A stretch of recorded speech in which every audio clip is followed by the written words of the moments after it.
tým, že to je Tajsko, vieme, ako to v Tajsku funguje a máš tam strašne veľa tých ladyboyov. Ako to je vlastne s nimi? Ty si s nimi mal nejaký zážitok?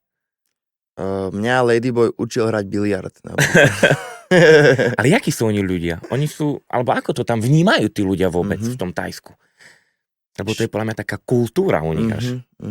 Tak tým, že Tajsko je veľmi otvorená krajina, ako keby, že oni sú otvorení všetkému, tak tých ladyboyov tam v poriadku úplne príjmu.